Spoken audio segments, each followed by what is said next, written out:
ഒട്ടും ഇഷ്ടമുണ്ടായിരുന്നില്ല. എന്നിട്ടും ശരിയെന്ന് പറഞ്ഞ് സമ്മതിച്ചു. പിന്നെ അതും ആലോചിച്ച് ഇങ്ങനെ വിഷമിച്ചിരിക്കും. ഈ ഒരവസ്ഥ നിങ്ങൾക്കും നേരിടേണ്ടി വന്നിട്ടുണ്ടെങ്കിൽ ഒന്ന് സൂക്ഷിച്ചോ. നിങ്ങളറിയാതെ നിങ്ങളെ മറ്റൊരാൾ നിയന്ത്രിച്ചു കൊണ്ടിരിക്കുകയാണ്.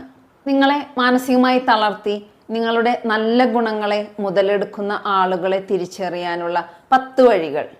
കുറ്റബോധത്തെ ആയുധമാക്കുക. എന്തെങ്കിലും ഒരു കാര്യം ചെയ്യാൻ പറഞ്ഞിട്ട് പറ്റില്ല എന്ന് പറഞ്ഞാൽ, നിനക്ക് എന്നോട് സ്നേഹം ഉണ്ടായിരുന്നെങ്കിൽ നീ ചെയ്തു തന്നേനെ, നിനക്ക് വേണ്ടി ഞാൻ എന്തൊക്കെ ചെയ്തിരിക്കുന്നു, ഇങ്ങനെ വലിയ വലിയ ഡയലോഗൊക്കെ പറഞ്ഞ് നിങ്ങളുടെ മനസ്സമാധാനം കളഞ്ഞ് നിങ്ങളെ മാനസികമായി തളർത്തി അവസാനം ആ കുറ്റബോധത്തിൽ നിന്ന് രക്ഷപ്പെടാൻ വേണ്ടി മാത്രം നിങ്ങൾ അവർ പറഞ്ഞതിന് സമ്മതം മൂളും. ചുരുക്കത്തിൽ പറഞ്ഞാൽ സ്നേഹത്തിൻ്റെ പേരും പറഞ്ഞ് നിങ്ങളുടെ ആത്മാഭിമാനത്തെ ചൂഷണം ചെയ്ത് അവർക്ക് വേണ്ടത് നേടിയെടുക്കുക. അത്ര തന്നെ. Playing the victim.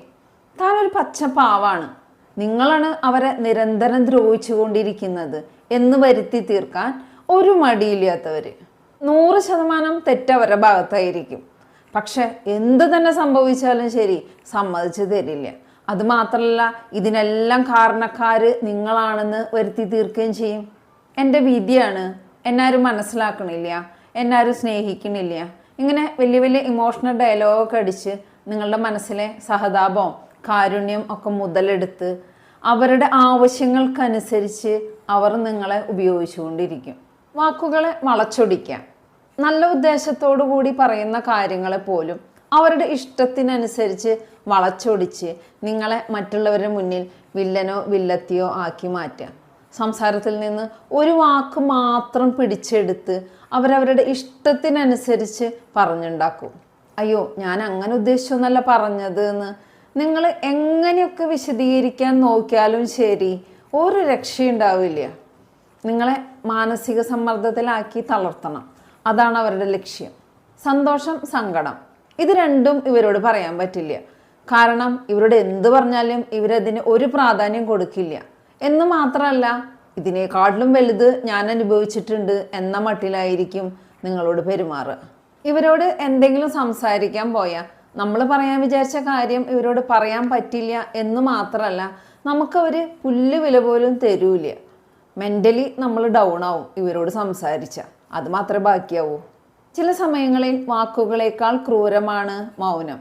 അവർ വിചാരിച്ച എന്തെങ്കിലും ഒരു കാര്യം നടന്നില്ലെങ്കിൽ, അല്ലെങ്കിൽ അവർ ചെയ്ത ഒരു തെറ്റിനെ നിങ്ങൾ ചൂണ്ടിക്കാണിച്ചാൽ പിന്നെ അവർ നിങ്ങളോട് മിണ്ടില്ല. നിങ്ങളെ അവർ പൂർണ്ണമായിട്ട് അവഗണിക്കും. മൗനം കൊണ്ടാണ് അവർ നിങ്ങളെ ശിക്ഷിക്കുക. മാനസിക സമ്മർദ്ദം സഹിക്കാൻ പറ്റാതെ അവരുടെ പിന്നാലെ നടന്ന് കെഞ്ചി നിങ്ങൾ മാപ്പ് ചോദിക്കാൻ വേണ്ടി അവർ മനഃപൂർവ്വം ചെയ്യണതാണിത്. അതായത് നിങ്ങളുടെ ആത്മാഭിമാനവും ആത്മവിശ്വാസവും തകർന്ന് അവരുടെ മുന്നിൽ, അവരുടെ ആഗ്രഹങ്ങൾക്ക് മുന്നിൽ നിങ്ങൾ കീഴടങ്ങണം. നിങ്ങൾ വ്യക്തമായി കണ്ട അല്ലെങ്കിൽ കേട്ട ഒരു കാര്യത്തെക്കുറിച്ച് അവരോട് പറഞ്ഞാൽ, ഹേയ് അതങ്ങനെയൊന്നും ഉണ്ടാവില്ല, നിനക്ക് തോന്നിയതാവും, അല്ലെങ്കിൽ നീ ഊഹിച്ചു കൂട്ടി പറയുന്നതാവും എന്നും പറഞ്ഞ് അവരതിനെ പൂർണ്ണമായും നിഷേധിക്കും. നിങ്ങളുടെ ബുദ്ധിയെയും ഓർമ്മയെയും ചോദ്യം ചെയ്ത് നിങ്ങളുടെ ചിന്തകൾ തെറ്റാണെന്ന് നിങ്ങളെ കൊണ്ട് തന്നെ വിശ്വസിപ്പിക്കണം. നിങ്ങൾക്കൊരു കൺഫ്യൂഷൻ ഉണ്ടാക്കാൻ ഇവർക്ക് കഴിഞ്ഞാൽ പിന്നെ നിങ്ങളെ നിയന്ത്രിക്കാനും കാര്യങ്ങൾ ഇവർ വിചാരിച്ച രീതിയിൽ മുന്നോട്ട് കൊണ്ടുപോകാനും ഇവർക്ക് കഴിയും. സ്നേഹത്തെ കച്ചവടമാക്കുക.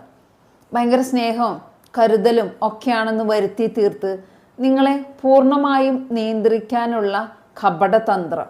ഒരുപാട് പുകഴ്ത്തും, വലിയ വലിയ സഹായങ്ങളൊക്കെ ചെയ്തു തരും, സ്നേഹം വാരിക്കോരി തരും. പക്ഷേ ഇതിന് പിന്നിൽ വലിയൊരു സ്വാർത്ഥതയുണ്ട്. ഇവർ നൽകണ ഈ സ്നേഹവും സഹായം ഒക്കെ ഇവരെ സംബന്ധിച്ചിടത്തോളം ഒരു ഇൻവെസ്റ്റ്മെൻ്റ് ആണ്. അതായത് ഇവർക്ക് എപ്പോഴെങ്കിലും ഒരു ആവശ്യം വന്നാൽ, അല്ലെങ്കിൽ ഇവർക്ക് ഇഷ്ടമില്ലാത്ത ഒരു കാര്യം നിങ്ങൾ ചെയ്താൽ ഉടനെ അവർ ചെയ്തു തന്ന സഹായത്തിൻ്റെ കണക്ക് മുഴുവനും പുറത്തെടുത്തിടും. ചുരുക്കത്തിൽ അവർ തരുന്ന സ്നേഹത്തിന് പകരം അവരുടെ ആവശ്യങ്ങൾക്ക് നിങ്ങൾ ഒരു അടിമയെപ്പോലെ നിൽക്കേണ്ടി വരും. നിങ്ങളുടെ നിഷ്കളങ്കമായ സ്നേഹം അവരെ സംബന്ധിച്ചിടത്തോളം ഒരു ബിസിനസ്സാണ്. നിങ്ങളെ സ്നേഹിക്കണം, നിങ്ങളെ സപ്പോർട്ട് ചെയ്യണം, നിങ്ങളുടെ ഫാമിലി മെമ്പേഴ്സ് അല്ലെങ്കിൽ നിങ്ങളുടെ സൗഹൃദങ്ങൾ, ഇതിൽ നിന്നെല്ലാം നിങ്ങളെ ഒറ്റപ്പെടുത്തുക. അതാണ് ഇവരുടെ പ്രധാന ലക്ഷ്യം. അതിന് നിങ്ങൾക്ക് പ്രിയപ്പെട്ടവരുടെ കുറ്റവും കുറവൊക്കെ കണ്ടുപിടിച്ച് അവൻ ശരിയല്ല, അവൾ ശരിയല്ല എന്നിങ്ങനെ നിരന്തരം നിങ്ങളോട് പറഞ്ഞുകൊണ്ടിരിക്കും. ഇങ്ങനെ പറഞ്ഞ് എല്ലാവരെയും വെറുപ്പിച്ച് എല്ലാവരിൽ നിന്നും നിങ്ങളെ അകറ്റണം. എന്നാലല്ലേ എല്ലാ കാര്യങ്ങൾക്കും നിങ്ങൾ അവരെ ആശ്രയിക്കൂ.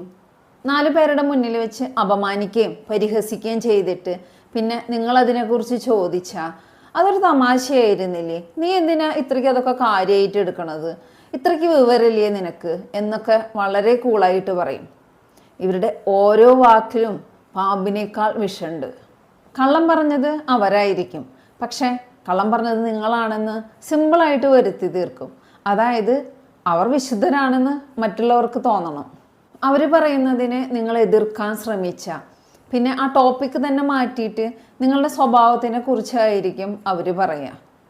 കണ്ണാടിയിൽ സ്വന്തം മുഖത്തെ അഴുക്ക് കണ്ടാൽ അപ്പോഴും അവർ പറയും, ഇതെൻ്റെ മുഖത്ത് അഴുക്കല്ല, ഈ അഴുക്കിരിക്കുന്നത് നിൻ്റെ മുഖത്താണെന്ന്.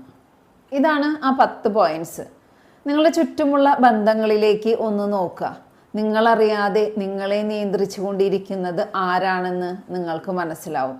ഇങ്ങനെയുള്ള ബന്ധങ്ങൾ കൂടെയുണ്ടെങ്കിൽ അവരെത്ര പ്രിയപ്പെട്ടവരായാലും ഒരു കൈയകലത്തിൽ നിർത്തുക. സ്നേഹത്തിൻ്റെയും ബന്ധത്തിൻ്റെയും പേരും പറഞ്ഞ് ആത്മാഭിമാനം ഒരാളുടെ മുന്നിലും പണയം വയ്ക്കാൻ നിൽക്കരുത്.